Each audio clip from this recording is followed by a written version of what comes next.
PCN is brought to you in part by the following underwriters.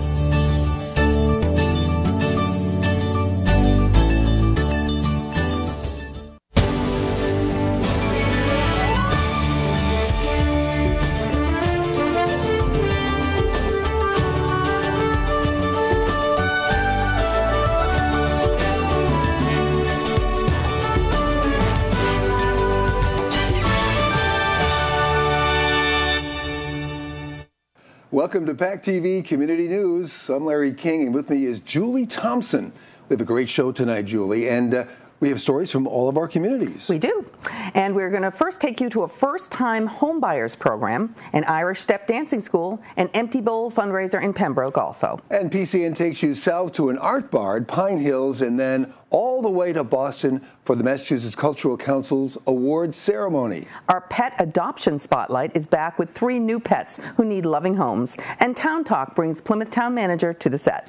And we begin in Duxbury with a rather dirty story. Sustainable Duxbury is a town-wide citizens organization that works to improve the sustainability of Duxbury's natural environment. They're offering a series of events centered on the environment, and PCN stopped into Brown is the New Green, Changing the Way We Think About Dirt, to learn more from the panelists on landscape practices and water resources.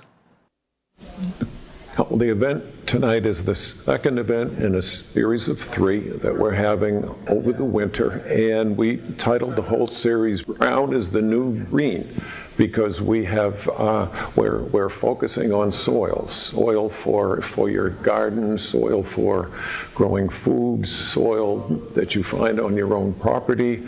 And after we set the series up, we found out that the UN declared 2015 the International Year of the Soil. So we're fitting in perfectly with the whole guidelines. Tonight we have a panel of 4 people from the area who are gardeners and people that'll tell you how to take care of your property, all the shrubs and things on your property, being conscious of not using chemicals, not using commercial fertilizers, trying to use an organic approach, both to your garden and to your property.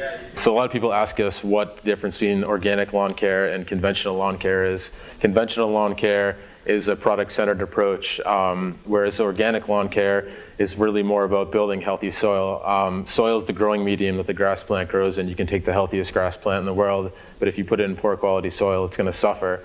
So what we want to do from the start is to build healthy soil, and after that, the grass really takes care of itself.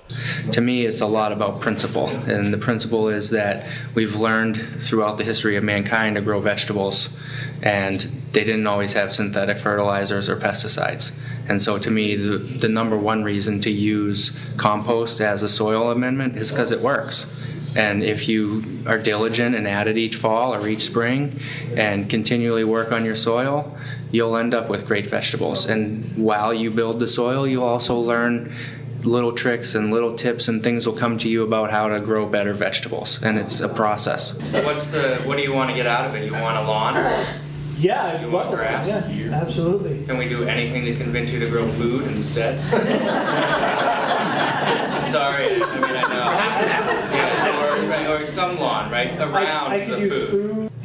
I think just in general, to grow your own food is a really rewarding process for someone to go through. You get your hands in the dirt, you get outside, you get to breathe the air, and as your soil grows and as you improve your soil, you'll grow as a gardener, and you'll be able to reap the rewards of that. Well, a lot of the chemicals that we use on our lawns, about 80% of what we put on our lawns doesn't stay there. It actually runs off and goes into our water bodies. And people think that it goes down the storm drain, but the storm drains all lead to the nearest water body, eventually ending up in the ocean, and it's not treated. So the chemicals that we're putting on our lawns are actually can contaminate water a half a mile to a mile away. So So it's a big issue. It's a big issue, and a lot of communities are finding, for example, big algae blooms, a lot caused by fertilizers and nutrients that have been washed off and cause these toxic algae blooms.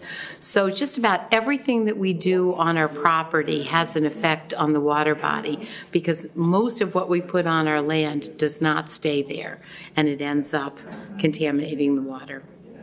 We're providing food and vegetables, as I mentioned, for the community, and we feel that it's important to know what is going into the roots, into the stems, and into the crops that we're growing, because therefore those are going to go, those crops are going to go into the mouths of our community and our members who come and support, and people who come off the street to buy a head of lettuce. So we care deeply about putting healthy ingredients in the soil, which then affects how those plants are going to grow and what we then consume. So we believe very thoroughly in that, and we'd love to take care of our soil so we can take care of our plants and provide that for the environment and the people.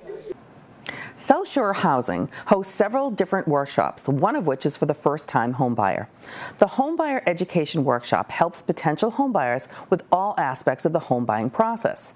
Homebuyers are given information on how much house they can afford, how to qualify for a loan, the application process itself, the variety of local loan products that are available, budgeting and money management, credit as it relates to home buying, working with realtors in finding and selecting a home, home inspections, home insurance, the attorney's role in purchasing a home, and the closing process. Upon graduation, they receive a certificate that satisfies the home buyer's counseling requirement for the MHFA, Fannie Mae, and Freddie Mac financing. PCN sat in on one of these very important workshops. You can still buy a house because somebody could fudge all your numbers. Tonight's workshop is about homebuyer education.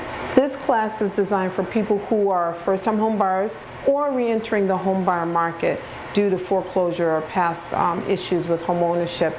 This class is also designed to help people find out where they may be in the credit process, because some people's credit isn't so great. And so this is a great way for them to figure out where they are in their budgeting, where they are in terms of credit, and do they have the capacity to own a home.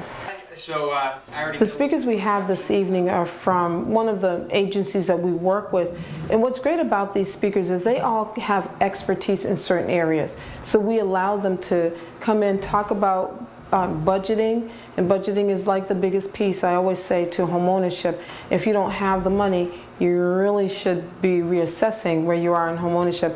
We'll have appraisers, we're going to have home inspectors, we have great real estate brokers that come in, and I love the real estate brokers because they don't try to sell you a house in the class. They try to sell you on what the dream looks like for you. And so every person here is designed to help the people understand the journey and then help them, if they want to talk with them, get through it as best they can. The reason why this is great for our communities and our communities at large is it gives stability to the community. When people are buying homes, they're taking a stake in a community. The stake isn't just for themselves, it's for their children maybe, or their future children. It's for the whole community, you know, neighbors, and maybe beautifying your neighborhood. And so it's really great that people are purchasing now, and this is a great time to purchase. The prices are still pretty low, the rates are really low, and more people can get into the housing market than within the last 7 years. So this is a really great time. And I love the fact that we can have new people in our community, especially our young adults. It's great to see them buying at an early age. The people in this class tonight, I've already told them they're making the right choice by sitting in on the class, hearing from the experts in the class, and this is their opportunity to ask questions about whether it's right or wrong or whatever they need to do in terms of homebuyer education. Nowadays, there's so much information available to homebuyers on the internet and everywhere else.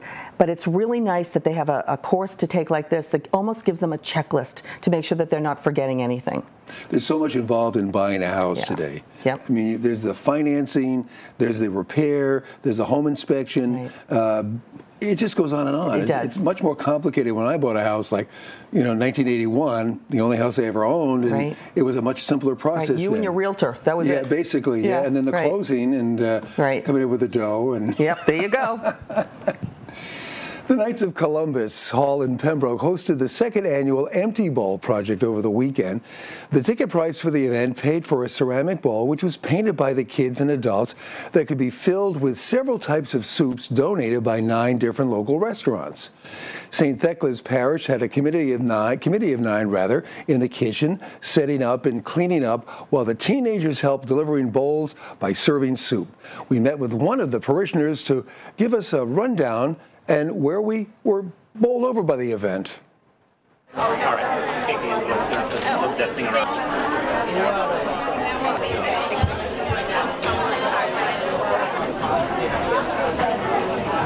Today is the second annual Empty Bowl dinner here at the Knights of Columbus in Pembroke.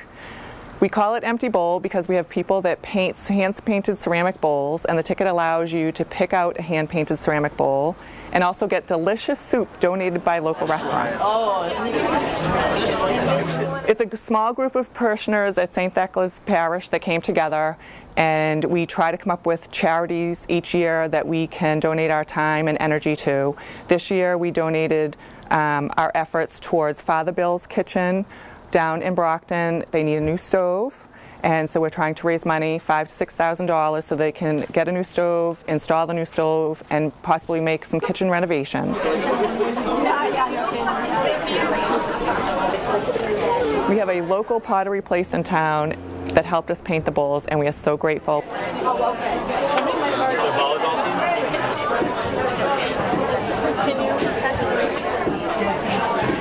We also had 9 local restaurants that donated their time and effort to make delicious soups, pumpkin bisque, minestrone, clam chowder, Italian wedding. I know.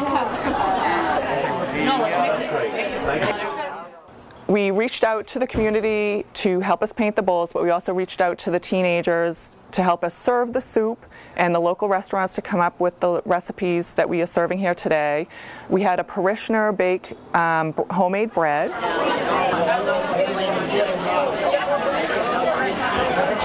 matter where it is, there's something. We're hoping that everyone comes here tonight and enjoys a fabulous meal, community time together, and at the same time raise money for a great cause. Art Bar started with a passion by a young art teacher on the South Shore who wanted to inspire, empower, and encourage people's inner artist. A little wine can also help the process. Combine the two and you have a great night of art and sophistication. PCN stopped into the Art Bar at Mirbeau Inn at the spa at Pine Hills for a French-inspired night.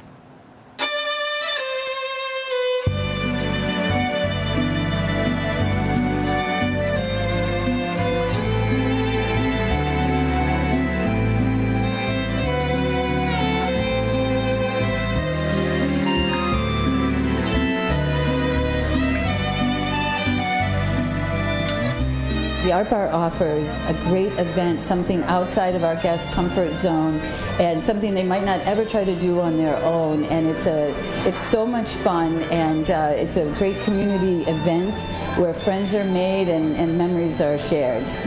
So excited to have our group here this evening.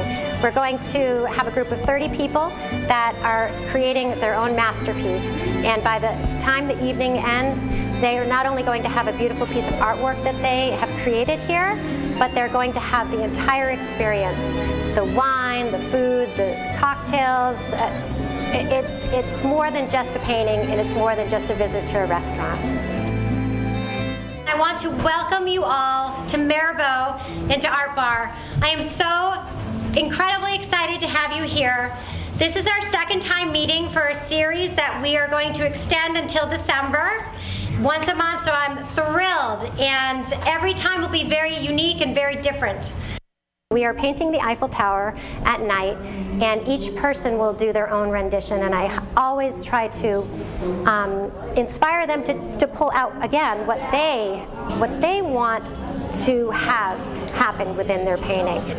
Whenever I create a painting, I want to make sure that everyone leaves with a very positive experience, that everyone feels as though they have gotten to where they needed to be with that particular piece of artwork. All that it takes is some guidance, some direction, and a whole lot of encouragement.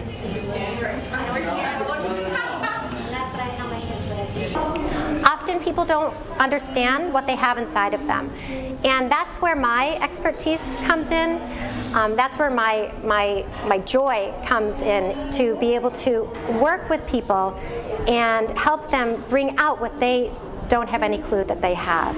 I truly believe that you are all artists. We are all artists. I've had people leave in tears of joy that they have created something of such beauty.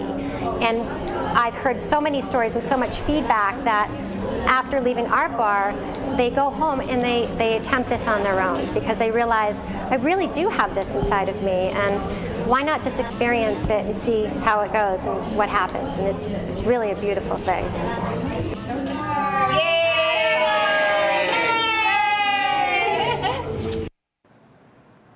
That looks like so much fun. Yay! I don't know how well I do at the art part of it, however.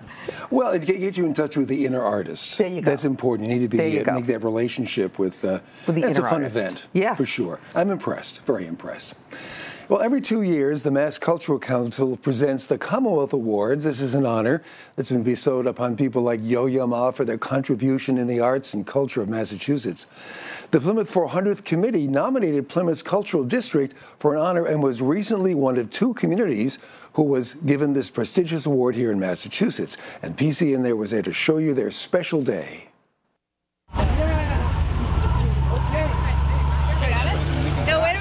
We are very proud as a community here in Plymouth as it approaches its 5th century. Our community has reaffirmed its commitment to the arts and culture.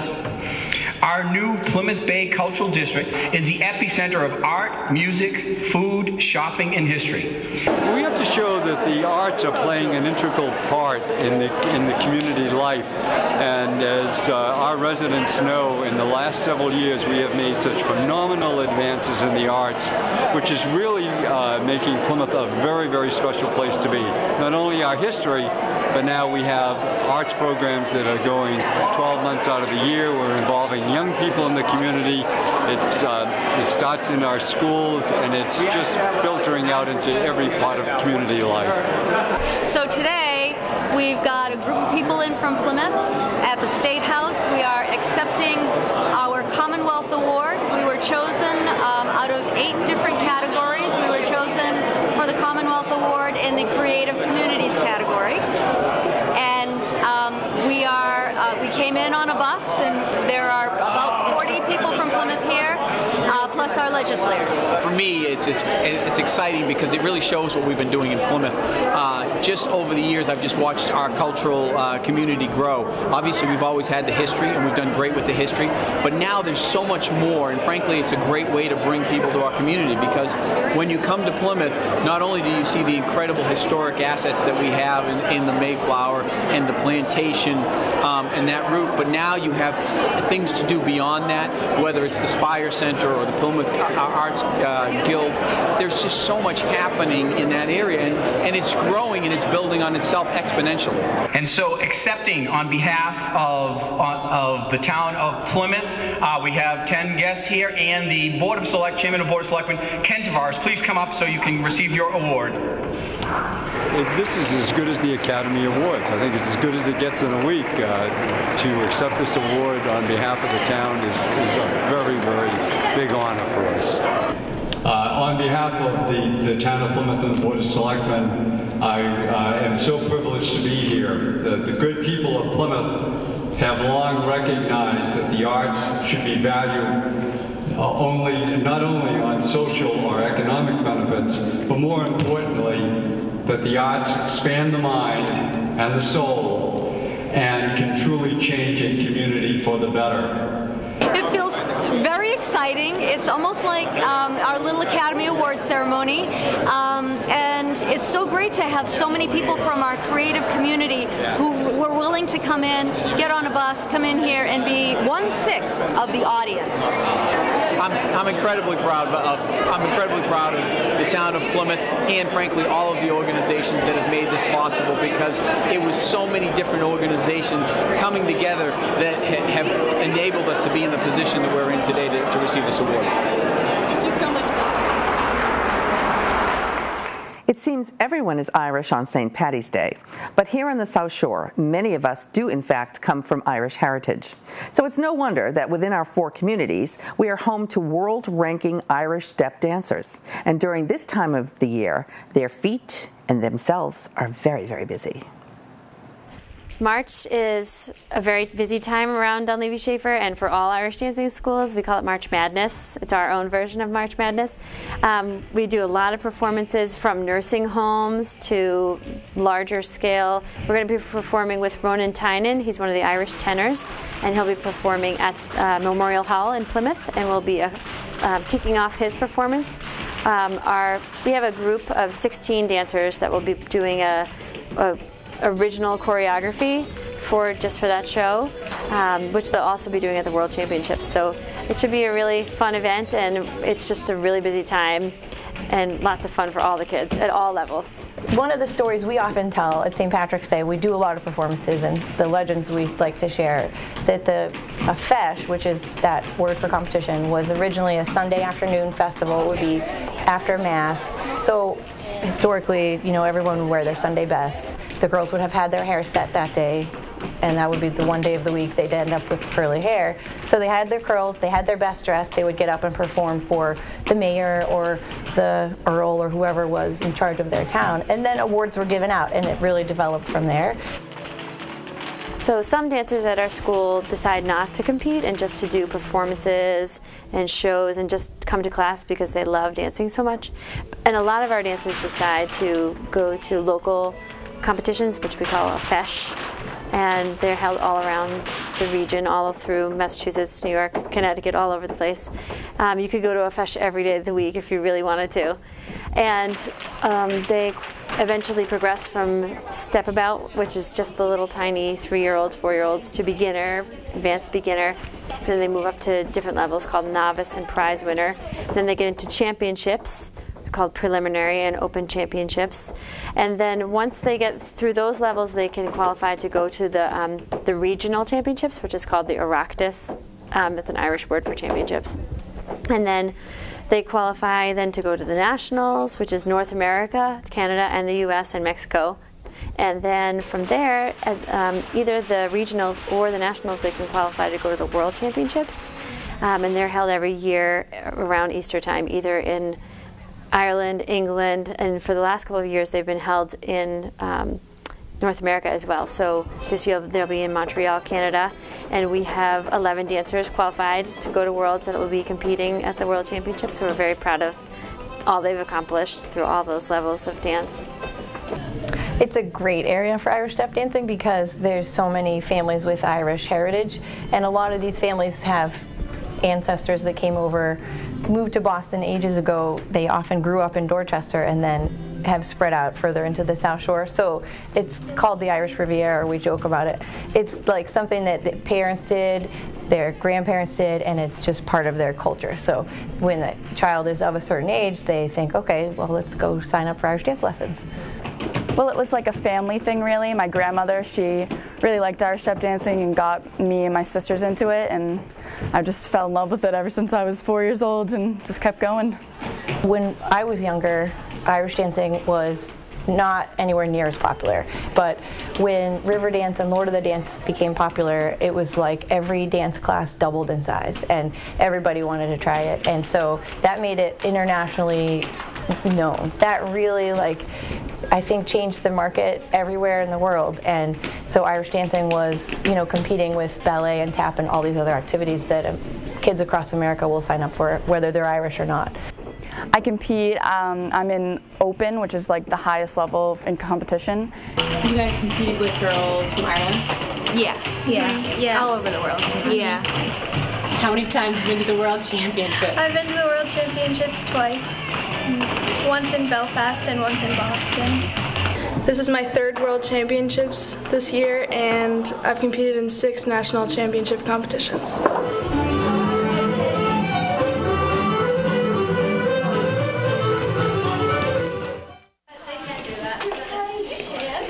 when you look at an Irish dancing solo dress, you're not going to look at it and think, yes, that looks Irish. It doesn't necessarily. But it did evolve from that Sunday best and including a lot of the Celtic knotwork and those traditions. And that's where the curly hair comes from too. So it was a tradition, and then the wigs became a part of it in the 90s. And when you're competing, if the girls from Ireland are wearing giant wigs with the big sparkly tiara, well then I better get a giant wig for my kids, because that's who we're up against. So we're really trying to imitate and do what they do so that we can compete at that level.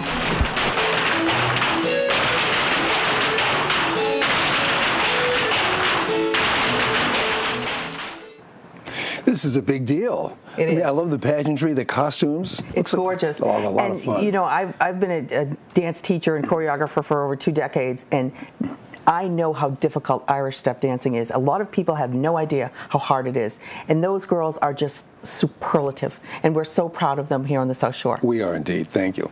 Hey, our pet adoption spotlight brings us to the Kingston Collection and a visit to the Friends of the Plymouth Pound.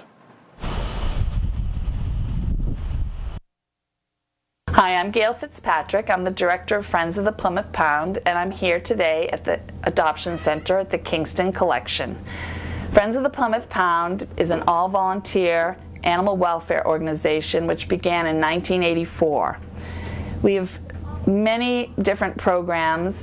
One is to help people with spaying and neutering of their pets, and another is an educational program where we will visit different groups and schools and try to get kids involved with animal care, pet care. But our main goal is to try to find homes for homeless dogs and cats. At our adoption center in Kingston, we've been here 3 years. We mainly have cats. The dogs are kept in foster care with our volunteers. So we do require applications to be filled out in order to meet the dogs. The cats are always on display during our open hours. And right now I wanted to spotlight a cat named Zach. He's been with us for quite a while. He's a volunteer favorite. He's a domesticated, medium-haired, neutered male, and he would love to be a lap cat for somebody, for sure. All of our cats have been spayed or neutered. They're up to date with their vaccines. They've been microchipped. They're dewormed. Anything they need before they go home, we try to provide for them medically through the Pilgrim Animal Hospital in Plymouth. Hi, this is Mac and Minnie. This is Minnie. This is Mac. She's 5, he's 3. All up to date on shots, spayed and neutered. We'd like to keep them together. They're a bonded pair. Their owner passed away, so they've been together for most of their lives. She's a little pistol. She loves to be outdoors. He prefers to just sit on your lap. I do have 3 cats, and they've done fine with the 3 kitties. More of a curiosity factor than anything else. They're not. They just want to play with the kitties. They don't want to harm them at all. The little love muffins. Very bonded pair. We really like to hope to keep them together. This week's Town Talk segment brings Plymouth Town Manager Melissa Arrighi to set. Welcome, Melissa. Thank you very much. Okay, lots to talk about. We're going to start with the Water Street Promenade. Water Street Promenade is a project that we've been looking at for a few years now. It's expensive. It can range anywhere between $8 million and $15 million. We are looking to apply for grants, but let me tell you a little bit about how wonderful it will be. As you look at the stone wall will have a large walking promenade that will be in front of it. It will really invite families not to walk single file like they do now, right, but really to enjoy that whole expanse and be right on the water. Mm-hmm. It will put some of those utilities underground, which will certainly make the vista nicer. Yes. It will do some additional landscaping with trees that you can really see through that don't have a ton of thick foliage, more handicap accessibility. I think what it does for Plymouth is we talk about that street smarts all the time, or smart cities and smart towns. Right. This is really just going to invite pedestrians and people to walk around and gather and people watch and eat and shop, and I think it's something that I really hope we're able to do over the next few years. Okay. Do we have a date of completion estimated? No, we're still... You know, We're all pushing for that. We had really hoped to get the grant last year, but we were competing against a lot of other cities and towns. But I'm hopeful that this year it will be the only application we submit for MassWorks grant. I think that will put us in a better position. In addition, our director of DPW, Jonathan Beater, has already done quite a bit of outreach to the people in the community, to the businesses along the waterfront. So there's a lot of support there for the overall project. I think that will help us. Excellent. Now let's talk about a really nasty subject, potholes. Potholes. I was wondering if you were going to bring that up. Sorry. You know, it's everywhere. That's not an excuse for Plymouth. We actually have crews out already. We worry that the work they're doing now isn't sustainable because you know we're going to get cold again and it's going to freeze up. But we have created a new website where people will be able to go on and report where they're experiencing potholes, and we'll have a team that will be able to go out and react right away. It's just a pilot. We're going to try it, see if this works. But certainly the damage around this community is on our paved roads is almost unbelievable. In addition, we have about, 86 miles of dirt or gravel roads, and in those cases, you know, those need to be groomed. The drainage is going to be a real issue this spring. We're facing some challenges on our roads. Be careful traveling. But every town is. Every town is. The White Horse Beach, what's happening there? You know, we have a lot going down in South Plymouth, a lot going on. So first, a couple of years ago, it was last year, we purchased a home down there. We are tearing that down over the next couple of weeks, and that will become public restroom facilities, which is going to be such a plus to have in that area compared to what is happening now on that very popular beach. In addition, at this upcoming Springtown meeting in April, we're looking at purchasing 2 more pieces of property that will then be, the plans are to demolish both of those, and that will provide pedestrian access to the beach, as well as give the town workers a better ability to get in there and dig out that bridge, the Taylor Ave Bridge, in cases like that we had over this winter where the storm just brings so much sediment in, the whole road gets flooded. It's not going to be a cure-all by any stretch, but it will certainly help us do that work. Absolutely will. And you have an opening in the town offices? Yes, the assistant town manager position is back on the market. It's an important position. It's really a right-hand person for management of the entire community. This person will take a lead on collective bargaining negotiations with the 9 different units that we have, unions in town. In addition, they help the department heads with different issues that come up, anything from personnel matters, even though we have a full human resource department, to budgeting issues, to what's happening with town meeting. And how would one apply for this job and find out about it? It's open right now on the website. That's really the only advertising that we're doing. It's a targeted position. It's a position we're really looking for somebody with experience that understands the governmental process, that can work well with constituents. And it'll be open, I think, over the next couple of weeks. Excellent. Okay, thank you. You're welcome. Thanks for being here today. Wish we had more time. There's always more to talk about. We hope you enjoyed tonight's show. Replay times and links are on our website, PACTV.org, or you can find us on YouTube. Be sure to like us on Facebook and follow us on Twitter to receive previews and links to all of our stories. See you next week for more PACTV Community News.